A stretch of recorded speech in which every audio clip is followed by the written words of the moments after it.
महात्मा उपासक डॉक्टर सोहनराज तातेड़ पुनरुत्थान और आत्मविज्ञान के बाद अब ला रहे हैं सनातन सत्य, जैसी दृष्टि वैसी सृष्टि, कुदरत, कुदरती रचना एवं कुदरत के कानून से शाश्वत सुख की प्राप्ति।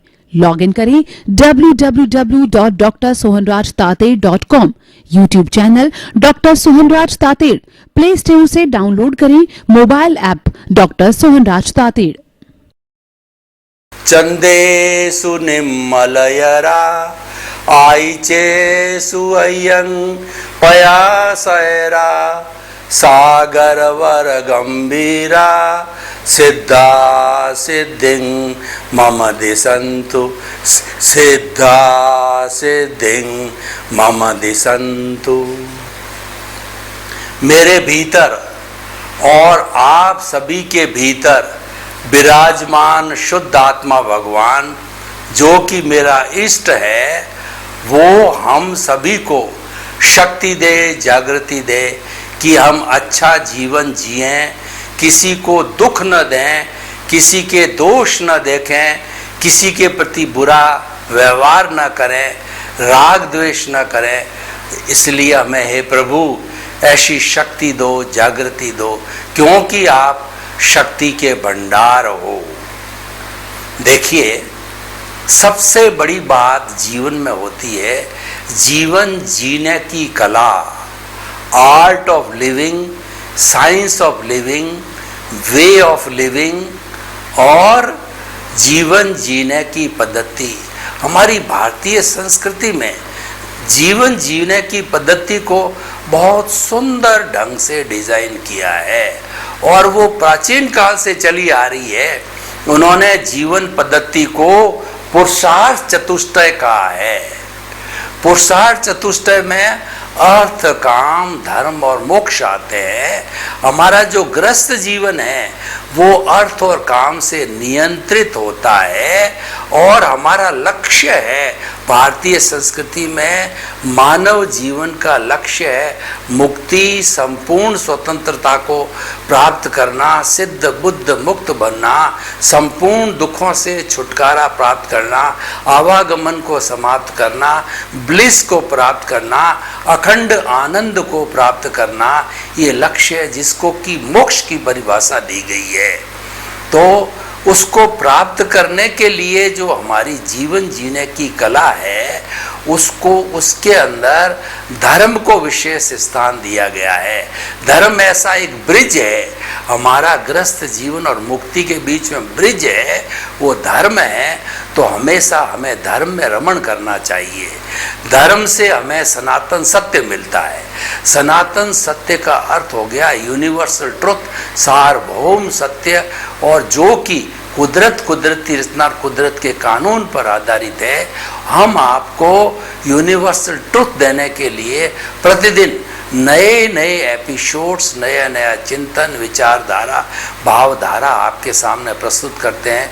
तो आज का बहुत सुंदर विषय हम आपके सामने प्रस्तुत कर रहे हैं कि कल किसने देखा है। भाई और बहनों, मैं आपसे प्रश्न करता हूं कि क्या आपने कल देखा है? तो आप जवाब दोगे कि नहीं देखा, क्योंकि हम जिसको आज कहते हैं और कहते हैं कि हम ये कार्य कल करेंगे, जब कल आएगा तो वो आज बन जाएगा। Yesterday has gone away, tomorrow never exists. The moment of the present is with us to do something. अगर आप कुछ करना चाहते हो तो आप प्रेजेंट में रहिए। सारांश ये है कि जो व्यक्ति प्रेजेंट में जीता है वो टाइम मैनेजमेंट करता है, वो जीवन का सदुपयोग करता है, वो जीवन में खुशी लाता है, जीवन में आनंद और प्रसन्नता की प्राप्ति करता है, और जीवन का लक्ष्य ही आनंद और प्रसन्नता है। हम जो मुक्ति की बात करते हैं वो क्या है?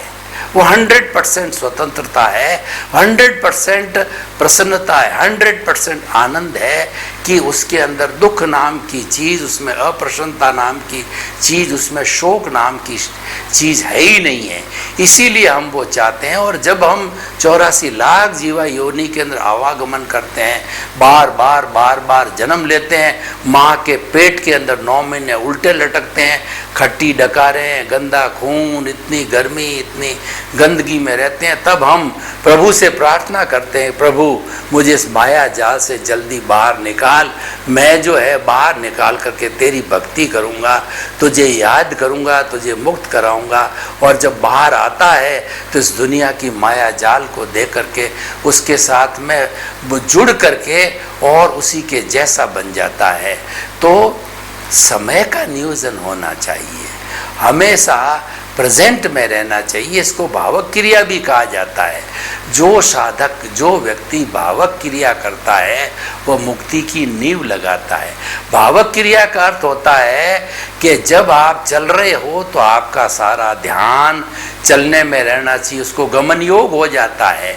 आप 5-10 फुट की दूरी दे करके सीधे सीधे चलते रहो, नीचे देख के चलो, जो लेफ्ट राइट या ऊपर नहीं देखना है, सामने देख करके चलो तो बहुत बड़ा लाभ हो सकता है। कोई खोई हुई वस्तु भी मिल जाती है और किसी जीव की अनावश्यक हिंसा भी नहीं होती है। इसको इरिया समिति भी कहा जाता है और इसको गमन योग भी कहते हैं। और ये जो है वर्तमान में जीना कहलाता है। जैसे कि मैं आपको प्रवचन दे रहा हूँ, एक एक शब्द मेरे दिमाग में पहले नियोजित कर रहा हूँ, पहले तोलता हूँ, फिर बोलता हूँ। तो इस तरीके से ये सारा मेरा प्रेजेंट के अंदर रहता हूँ 30 मिनट तक और आपको एक एपिसोड में सर्व करता हूँ। अगर मेरा ध्यान इधर उधर चला जाएगा तो मेरे शब्दों का विन्यास बिगड़ जाएगा। और ये जो सारा जो कंसिस्टेंसी होता है वो तेल की, घी की धार की तरह होती है। आप किसी शीशी के अंदर तेल को डालते हो और वो धार थोड़ी सी इधर उधर लेफ्ट राइट हुई नहीं है और वो शीशी से बाहर गिर जाती है। तो ये हमारा सारा जो ध्यान है वह भी तेल की धार की तरह होना चाहिए, यानी वो वर्तमान में जीना चाहिए। भूत की जो है भूत की स्मृति और भविष्य की कल्पना के अंदर नहीं जाना चाहिए। तो कल किसने देखा है? सही बात है, किसी ने नहीं देखा है तो आज ही कर डालो। उसके लिए कहा गया है कि जो है वो इसमें लोगों की 2 तरह की मानसिकता होती है। एक व्यक्ति तो ये कहते हैं कि काल करे सो आज कर और आज करे सो अब, पल में प्रलय होएगी और बहुरी करेगा कब। और जो लोग आलसी होते हैं वो लोग इसको तोड़ मरोड़ करके कहते हैं कि आज करे सो काल कर और काल करे सो परसों, पल में अब इतनी जल्दी क्या पड़ी, अभी जीना है बरसों। इतना जल्दी क्यों कर रहा, अभी तो बरसों जीना है।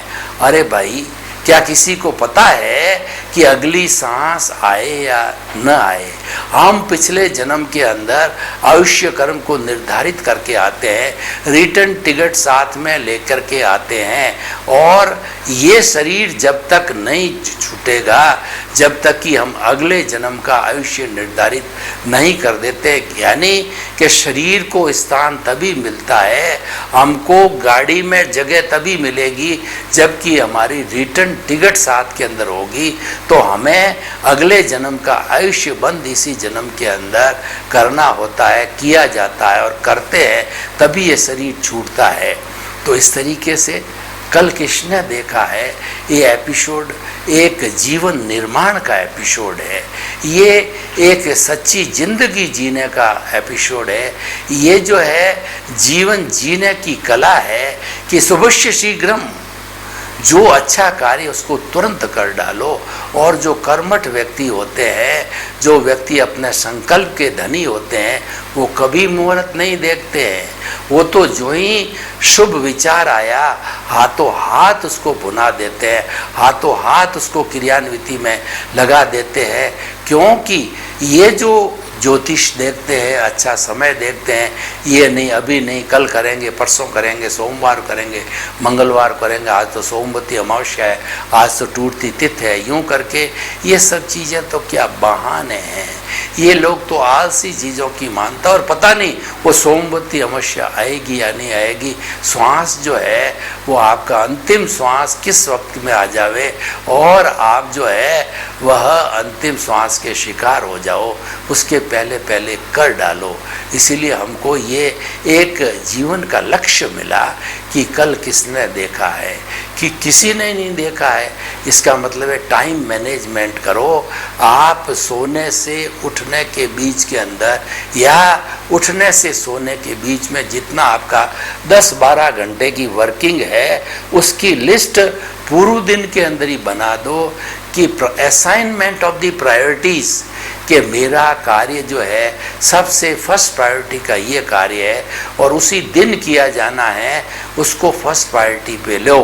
और हो सकता है कुछ काम ऐसे हो हम दूसरे दिन कर सकते हैं, सप्ताह भर बार कर सकते हैं, या उसमें समय लगने वाला होता है तो हम उसको सेकंड थर्ड प्रायोरिटी में रख सकते हैं। उदाहरण के तौर पर आप देखिए कि आपका जो है बैंक के अंदर चेक लगा हुआ है और वो 10 बजते ही जो है चेक आपका अकाउंट के अंदर आ जाएगा और आपका बैलेंस नहीं है, तो आपको फर्स्ट प्रायोरिटी के अंदर बैलेंस कैसे बनाना, बैंक जाके पैसे जमा कराना, एनी हाउ उसको बैंक बैलेंस बनाना, ये फर्स्ट हमारा एम हो गया। और वो अगर बैलेंस नहीं बनता है और डिसऑनर होता है चेक, तो हमारी रेपुटेशन ख़राब होती है और इस तरह से कई बार रेपुटेशन ख़राब हो जाती है तो व्यक्ति बदनाम हो जाता है। कहा गया है कि बद अच्छा बदनाम बुरा, यानी व्यक्ति शक्ल सूरत से तो काला है, सांवला है, कैसा भी हो सकता है, लेकिन वो बदनाम नहीं होना चाहिए। बदनाम हमको कराता है वो हमारा टाइम मिसमैनेजमेंट कराता है कि हम कई बार क्या होते हैं कि लोभ के वशीभूत होकर के अपना जो भी कार्य होता है, कोई अगर प्रोसेस हाउस चलाता है तो कपड़े का कार्य है और पुस्तकें छापने का कार्य है, कंबल बनाने का कार्य है, अपने अपने तरीके के अलग अलग कार्य, हम ऑर्डर है उन चीज़ों के बहुत ज़्यादा ले लेते हैं। हमारी जितनी कैपेसिटी है उससे कई गुना, 2 गुना, 5 गुना, 10 गुना ऑर्डर ले लेते हैं।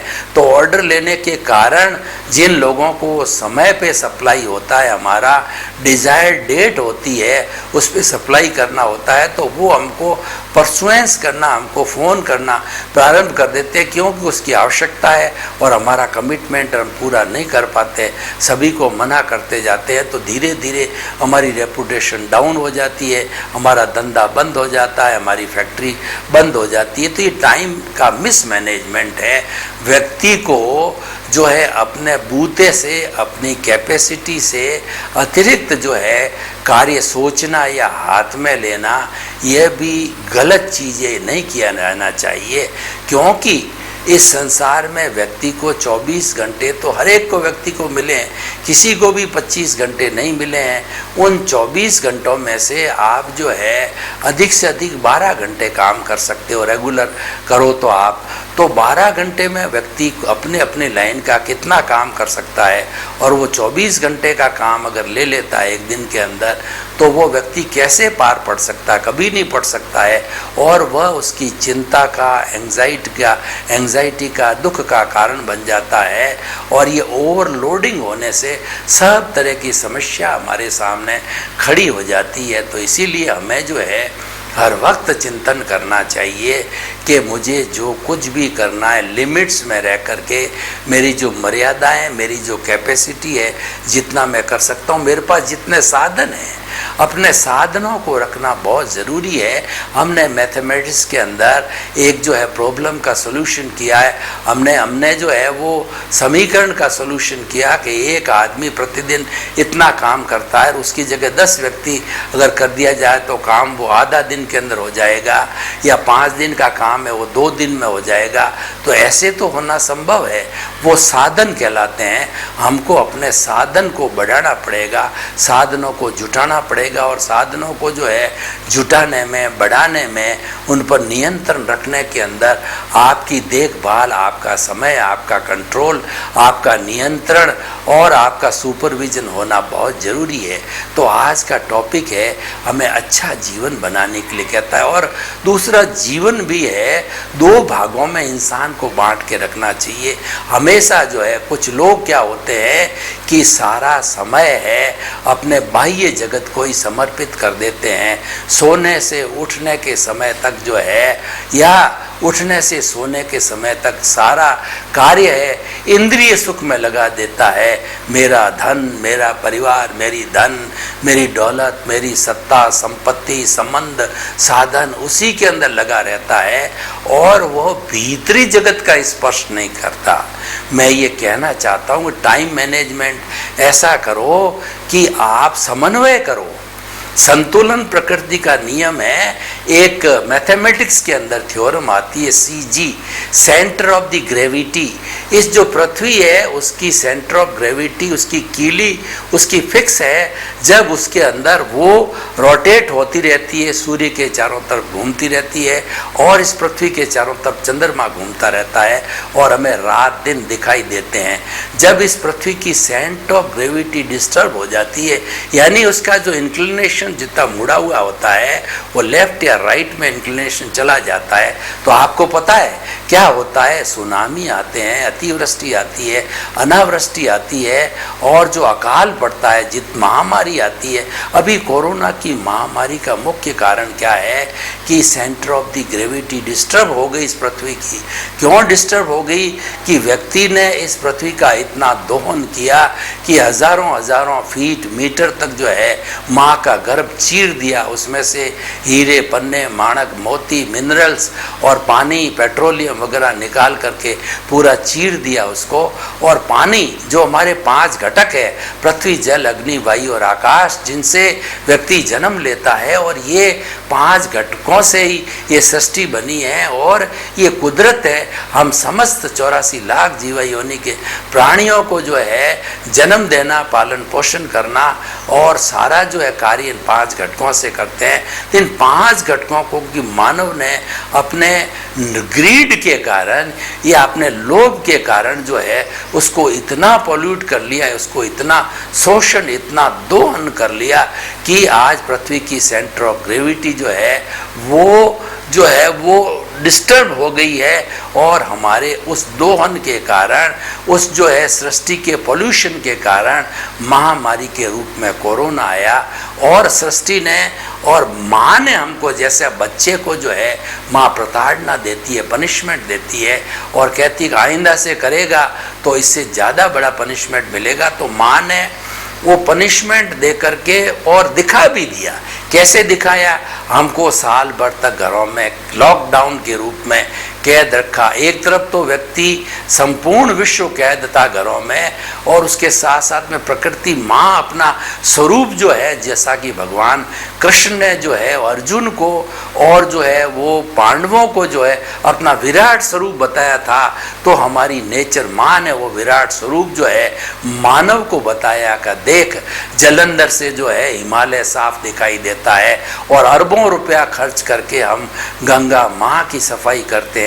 वो बिना किसी खर्चे से वो पवित्र पानी, गंगा जल सबको जो उद्धार करने वाला कर रहा है। और दिल्ली के अंदर सांस लेने में दिक्कत आती थी, वहाँ पे हवा इतनी शुद्ध हो गई है कि पॉल्यूशन नाम की चीज नहीं रही है। तो साथ साथ में पनिशमेंट भी दिया और उसके साथ साथ दिखा भी दिया कि तू बदमाशी करता। जब स्थिति पैदा हुई है तो कोरोना के अंदर व्यक्ति बीमार भी पड़ा, घर में कैद भी रहा, महामारी के रूप के अंदर पूरे विश्व के अंदर आई। तो ये माँ की प्रताड़ना थी। हमें समझना चाहिए। हम नहीं समझते हैं, हम क्रोध के वशीभूत होते हैं और हमारा टाइम मैनेजमेंट नहीं करते हैं, हम अच्छे कार्यों को तवज्जो नहीं देते हैं, हम भीतर और बाहरी जगत का संतुलन नहीं करते हैं।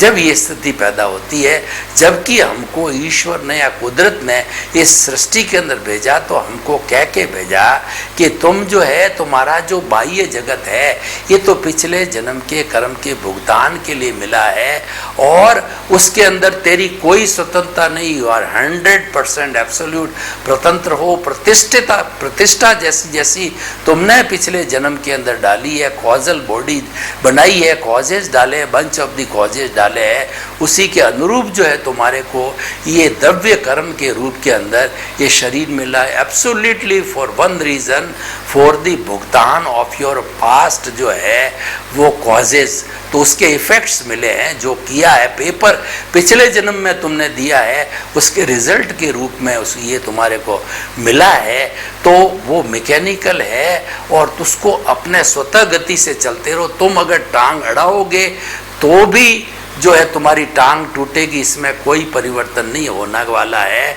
क्योंकि ये तो रेडीमेड मन वचन काया की बैटरियां जो है हमको ऑलरेडी जो है रोल्ड होकर के चार्ज होकर के मिली है, मात्र उसका मैकेनिकल मोड के अंदर मैकेनिकल प्रतिष्ठित आत्मा जो है वो डिस्चार्ज आत्मा के रूप में होती है। तो उसके साथ में जो है आपको जुड़ाव नहीं करना, जुड़ाव नहीं करके तो हम क्या करें कि ज्ञाता दृष्टा रहना। ये जो कुछ भी बाह्य जगत का काम है, आप कहते हो कि मैंने ये किया, मैंने घर बनाया, मैं बड़ा नेता बना, मैंने लाखों रुपए इकट्ठे किए, मैंने बच्चों को अपने पैरों पर खड़ा किया, ये सारा जो है ये तो आपका भुगतान है। और ये आप अगर उसके कर्ता बनते हो तो हियर लाइज द पॉइंट, जो ही आप अपने कार्य के कर्ता बने क्यों ही कॉज पड़ गया, सिंगल कॉज कहलाता है, और वो बंच ऑफ दी कॉजेज पड़ जाते हैं तो वो कॉजल बॉडी बन जाती है, और उस कॉजल बॉडी के अनुरूप जो है आपको अगले जन्म के अंदर प्रारब्ध और उदय मिलता है। तो आप जो है इसके अंदर जुड़ो मत, मतलब हमको मन वचन काया से मुक्त रहना है। तो हमारा जो सनातन सत्य है वो कुदरत इतना कुदरत के कानून पर है। उसमें दो मुख्य बातें हैं कि मन वचन काया से जुड़ी हुई हर अवस्था मात्र कुदरती रचना है, जो कि जो व्यवस्थित है और वो टेम्परेरी है, वो संजोग के अधीन है, अवस्था आती है जाती है, नाशवान है, जड़ है, कोई परमानेंट नहीं है, वो तो भुगतान मात्र है।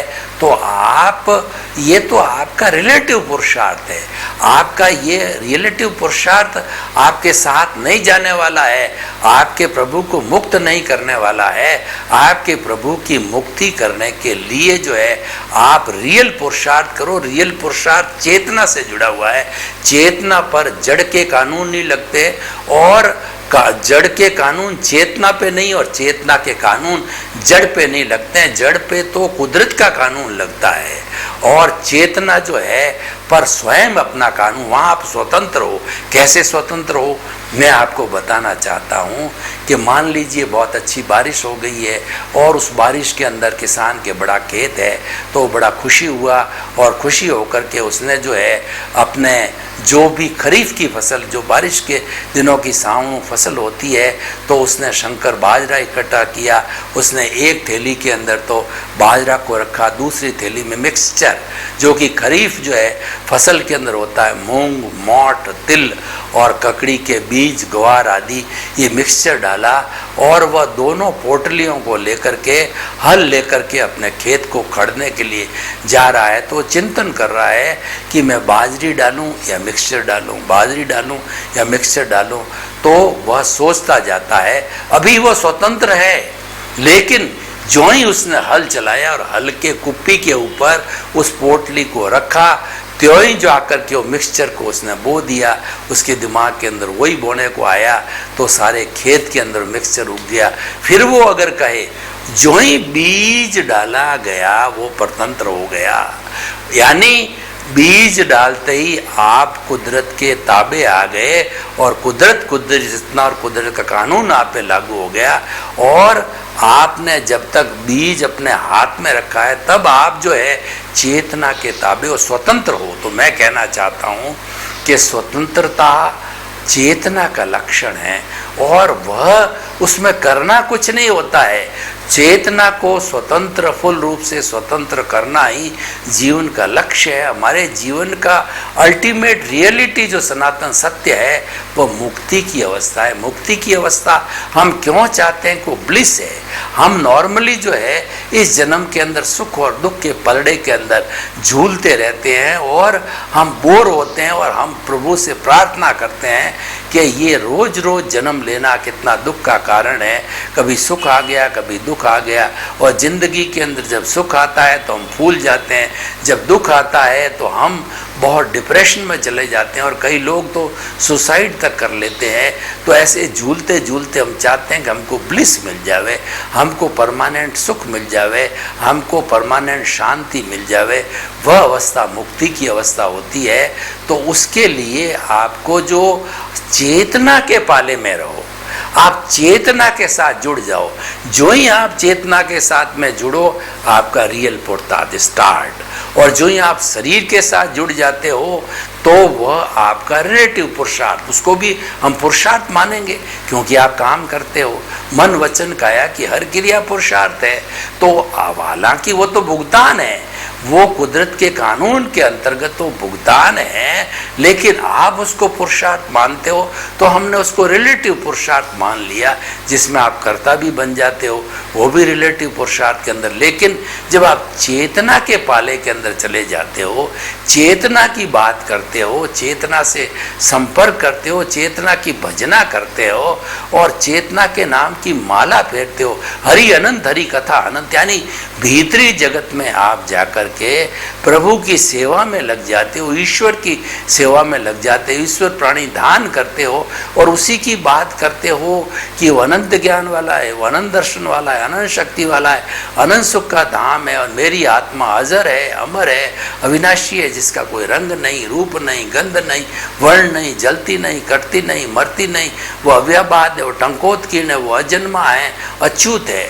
जब उस प्रभु के ऐसे ऐसे गुणों की भजना जो कि आप 10 जन्म भी करते जाओ तो हरि की कथा कभी अनंत होती नहीं है, क्योंकि हरि तो अनंत कथा वाला है, अनंत ज्ञान वाला है। आप करते रहो तो उसके साथ जुड़े रहते हो तो वो आपका रियल पुरुषार्थ, वो दृष्टि विज्ञान है। उस दृष्टि विज्ञान में आपको करना कुछ नहीं है, बाहर का आपको जैसा स्मरण मैंने बोल बोल के किया, ये करने की आवश्यकता नहीं है। इसको अगर मानसिक रूप से आप करते हो तो अजपा जप बोला जाता है, अजपा बिना जपा हुआ जप बोला जाता है।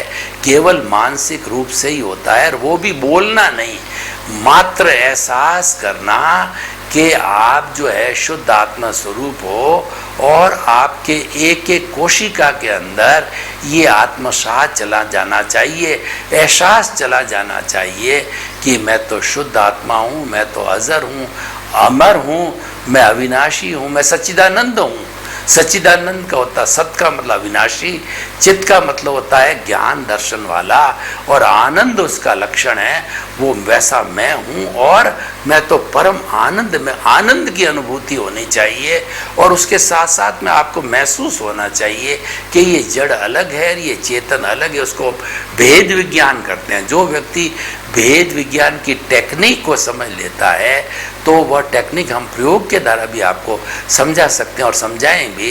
वो तो टेक्निक करने से वो व्यक्ति जो है भेद विज्ञान करने से अपने स्वरूप की जानकारी में लग जाता है और वो रियल पुरुषार्थ, वो दृष्टि विज्ञान है। आपको दृष्टि विज्ञान में करना कुछ नहीं है, मात्र प्रतीति जागृति और अनुभव करना है। जब आपकी प्रतीति ज्ञान लेने के बाद में 100% हो जाती है कि 24 आवर्स आप यही चिंतन करते हो कि मन वचन काया से मुक्त, ऐसा मैं शुद्ध आत्मा हूँ। मन वचन काया तो अवस्था मात्र, वो रहेगा, वो हमारा भुगतान है। व्यवहार शुद्धि बिना निश्चय शुद्धि नहीं है, हम उसको इग्नोर कर नहीं सकते, वो आपको भुगतना ही पड़ेगा। क्योंकि व्यवहार की शुद्धि बिना ये निश्चय शुद्धि जिसकी हम बात कर रहे हैं, इसको परमात्मा तत्व बनाने की वो बन नहीं सकता। तो हम आपको थोड़ा एक भेद विज्ञान का प्रयोग कराते हैं। तो आप प्रयोग कीजिए कि आंखें कोमलता से बंद और रीढ़ की हड्डी एंटीना की सीधी और मूर्तिवत आप बैठ जाइए। दोनों हाथों की मुद्राएं ध्यान मुद्रा में रखिए। अब थोड़े समय हम कायोत्सर्ग करेंगे, फिर श्वास को शिथिल करेंगे। आप अपने चित्त को पूरे शरीर में निचला भाग, मध्य भाग, ऊपरी भाग, पूरे शरीर में चित्त को घुमाइए और ये ऑटो सजेशन दीजिए, अपने द्वारा अपने को सजेशन दीजिए कि मेरा शरीर शिथिल हो जाए, शिथिल हो जाए, शिथिल हो जाए। अनुभव कीजिए पूरा शरीर शिथिल हो गया है। पूरे शरीर में कहीं भी अकड़न नहीं, जकड़न नहीं, तनाव नहीं, भारीपन नहीं, स्ट्रेस नहीं, स्ट्रेन नहीं। अनुभव कीजिए पूरा शरीर रुई की भांति हो गया है, मेरे स्थान से 1 फुट ऊपर उठ रहा है। ये कायोत्सर्ग हो गया। अब हम थोड़ा श्वास को शिथिल करेंगे। दोनों नथुना के बीच में चित्त को स्थिर कीजिए। आते जाते श्वास को देखिए, श्वास को थोड़ा लंबा, गहरा, शीतल सांस लें जो पेट फूलना चाहिए, सांस निकालें जब पेट सिकुड़ना चाहिए। सांस लंबा, समतल, शीतल, लंबा श्वास, गहरा श्वास, लंबा श्वास, गहरा श्वास। शिथिल हो गया। सर्वे भवन्तु सुखिनः, सर्वे सन्तु निरामया। जगत के सब जीवों को सुख मिले, शांति मिले, आनंद मिले, प्रेम मिले और सौहार्द मिले और सभी वसुधैव कुटुम्बकम के सदस्य बनकर जीवें। आज सभी के प्रति मंगल भावना, शुभकामना। महात्मा उपासक डॉक्टर सोहनराज तातेड़ पुनरुत्थान और आत्मविज्ञान के बाद अब ला रहे हैं सनातन सत्य, जैसी दृष्टि वैसी सृष्टि, कुदरत, कुदरती रचना एवं कुदरत के कानून से शाश्वत सुख की प्राप्ति। लॉग इन करें www.drsohanrajtated.com। YouTube channel doctor Sohanraj Tated, play store से डाउनलोड करें mobile app doctor Sohanraj Tated.